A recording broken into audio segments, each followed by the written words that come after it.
Inside the Imperial Library.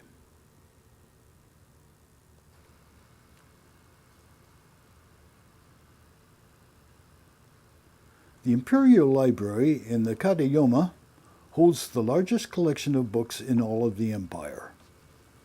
Indeed, all of the books ever published in the imperial domains since the advent there of the first printing presses some 700 years ago. Most of the books are housed on terra tuca, or book mills, enormous wooden wheels mounted with bookshelves. Pulling on a cord that hangs on the side of each causes the wheel to rotate to adjust to one's eye level.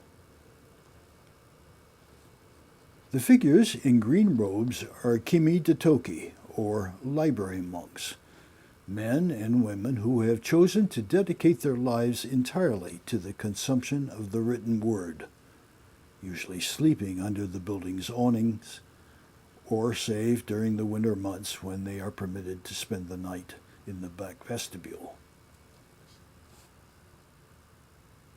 The most famous kimi detoki was Rei Trinu, who, reading every book in each successive book mill, finally came upon the section devoted to love poetry. The monk was profoundly shaken by what he found there, and left the library to step back into the world. Perhaps his vast storehouse of accumulated knowledge on the most disparate subjects rendered him an interesting conversationalist. But soon, Rei Trinu reappeared at the Imperial Library, now accompanied by a wife, who also became a kimi detoki. He returned to the book mill dedicated to love poetry, finishing it, and then moving on to the next section.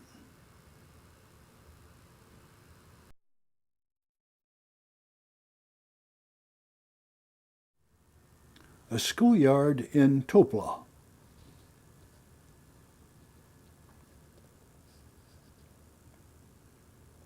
In Sansuka, those families who can afford the moderate fees send their children to a kadalu, a word meaning greenhouse. At these schools, boys and girls aged 6 to 11 learn arithmetic, artistic, and athletic skills, and the reading and writing of poetry. Both time and space can appear dilated when one is a child. The main school building in the background is so far away that its ground floor is partially hidden under the horizon. The dry stone fence around the perimeter soars towards the sky like a mountain ridge. The patches of moss in the moist recesses are redolent with mystery and countless unknown realms that must be hidden in between the cracks of this seemingly endless escarpment. For the child, this far corner of the schoolyard is a little world unto its own. The beaten earth contains a variety of interesting shaped pebbles for one's solitary play, and there are several species of ants to watch as they scuttle about.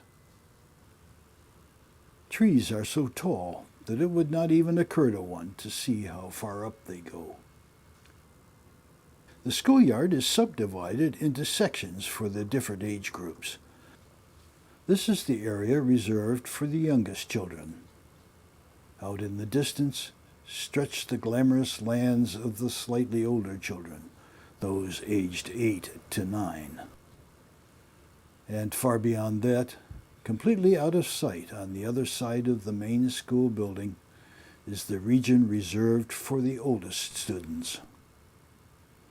It is a place regarded with a sense of wonder, but also with a certain suspicion. One will go there oneself someday, but for now, that is a time so far away, one can barely imagine.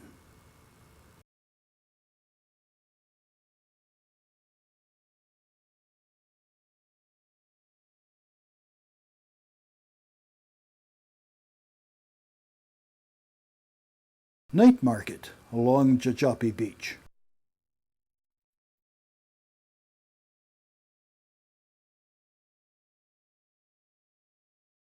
The Toda Mantra Festival takes place at the end of summer with its Jajapi night market.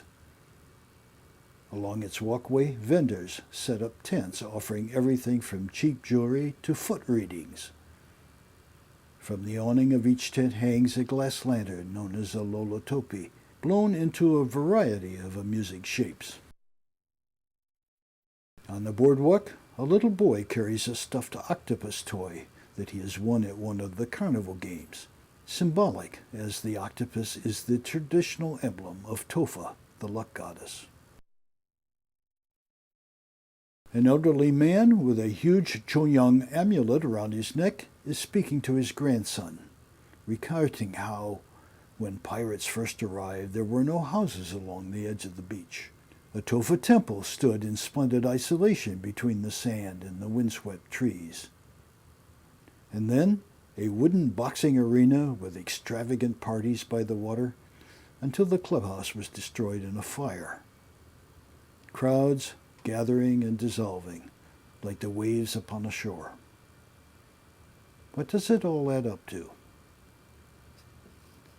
The boy surely does not worry about such things, but his young father is listening to the old man's tales with a certain degree of discomfort.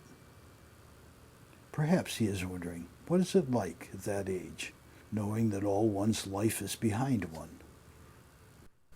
No longer possible to imagine a future where one's experiences come together at last, coalescing into some grand meaning, some revelation of ultimate purpose. The old man would no doubt remind him of the core concept of Chongya, that one's consciousness is only temporarily residing in this embodied life experience. Next time, maybe a champion boxer, or a teenage girl going to a boy she fancies working in one of the game stalls, or a pirate washed up upon the deserted beach, infinitely grateful for the wet sand between his clutching fingers.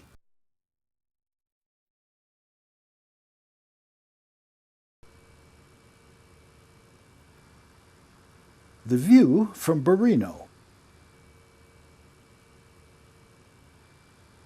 The simply named 23rd Avenue in the neighborhood of Burrino is blessed with some of the most spectacular views in all of Sensuka. The street runs along the crest of the high hilltop of Burrino and then snakes its way downward in the direction of the city center. On clear evenings, the sun's dying rays fall upon the paving stones, turning 23rd Avenue into a curling ribbon of burnished gold, drawing the eye down towards the reddening tops of the city spires and the shimmering sea beyond. Burrino is not a wealthy neighborhood, however, far from it, and for the residents of 23rd Avenue returning home after another soul-crushing workday, this beautiful evening spectacle can sometimes seem more of an irritation than anything else. One has the slightly oppressive sense that one ought to stop for a moment and contemplate the view, its insistent magnificence appearing almost to demand it. The glowing sunbeams seem to tap annoyingly at one's shoulder, pestering for one's attention. And so, despite the fatigue, one finally turns and looks. It really is breathtaking, even after all these years. And there comes again that vague impression, the one we had once found so inspiring, that all of this beauty, laid out with such sumptuousness before us, constitutes a kind of homily, an exhortation perhaps to cast one's sight on greater truths, on those grand fundamental things that make life truly worth living. But what are they? Where are they? And what has the contemplation of this beauty ever given us, really? In the long run, nothing but bitterness.